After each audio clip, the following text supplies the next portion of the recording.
नमस्कार, मैं अजीत यादव। आप मेरे साथ देखना शुरू कर रहे हैं ब्लैक एंड वाइट न्यूज़।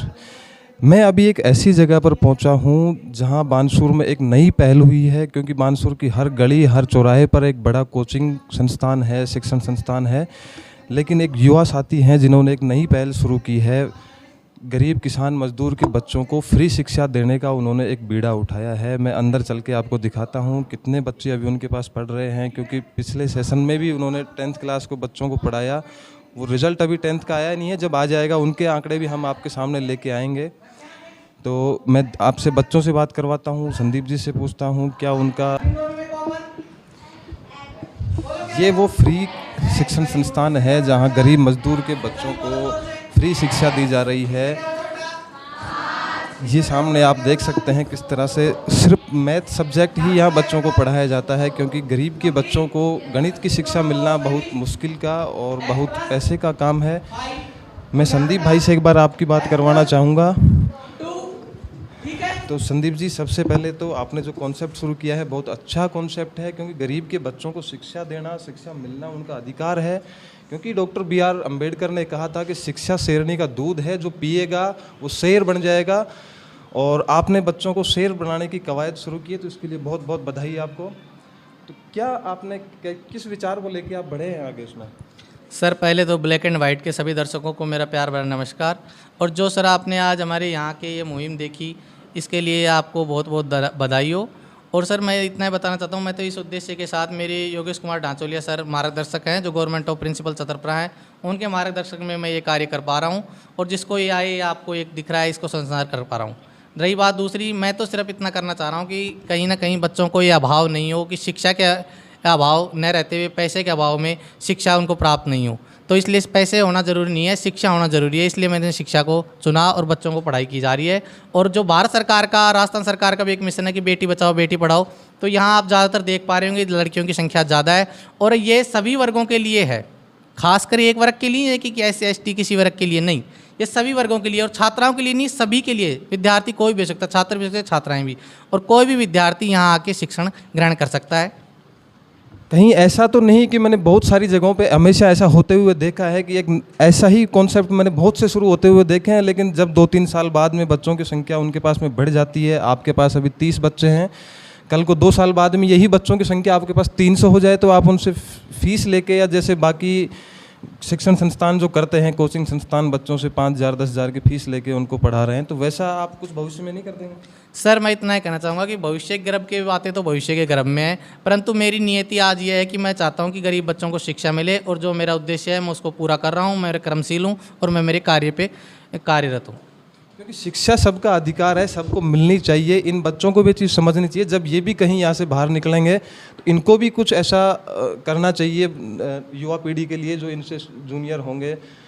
तो इस पे आपका बच्चों के लिए आपको क्या करना है? इसको आप समझाते हैं इन चीज़ों को कभी कि मैं आगे क्या करना? अभी आप बच्चों से पूछना, मैंने आज ही आप जैसे भीमराव अम्बेडकर का आपने नाम लिया, उनके जीवनी के बारे में कुछ अंश को बताए हैं कि वो किस प्रकार उस समाज से आते थे और उन समाज से जिल्लत होके उन्होंने उस समाज के साथ वो ज़िंदगी जी।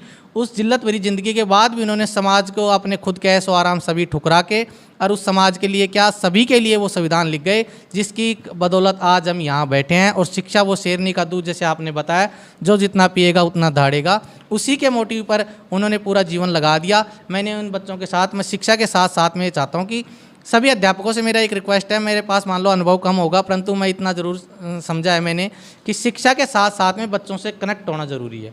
कनेक्ट होने का प्रकार कि बच्चों से आप उनकी प्रॉब्लम पूछो, बच्चों से क्या दिक्कत है क्या नहीं है। बच्चा कई बार क्या कि मानसिक दबाव में भी रहता है, बच्चों की घर की प्रॉब्लम भी हो सकती है, रास्ते में जाने की प्रॉब्लम भी हो सकती है। तो बच्चों से कनेक्ट होने का सबसे बड़ा तरीका है बच्चों से हंसमुख तरीके से रहा जाए। आप मेरे बच्चों से पूछ सकते हैं, जिन बच्चों को मैं शिक्षा ग्रहण करवा रहा हूँ, इन बच्चों से मैं हंसमुख रखने का प्रयास करता हूँ। आप इन बच्चों से कोई भी क्वेश्चन कीजिए, कैसे पूछिए, इन बच्चों से आपको खुद रूबरू हो जाएगा कि मेरा इनसे एक अभिभावक की तरह की नहीं, एक दोस्त की तरह मेरा व्यवहार रहता है, जो इनको एक अच्छा लगता है। करेंगे, हम बच्चों से भी बात करेंगे, पहले आपसे ठीक से बात हो जाए। तो आप ये बताइए, ज़्यादातर बच्चे किन स्कूलों के आपके पास में हैं जो फ्री शिक्षा लेने के लिए आपके पास आ रहे हैं? मैं बता रहा हूँ सर, ज़्यादातर विद्यार्थी मेरे पास सरकारी स्कूल के बच्चे हैं, गवर्नमेंट स्कूल के बच्चे हैं, ज़्यादातर बच्चे, जिसमें ज़्यादातर लड़कियाँ हैं।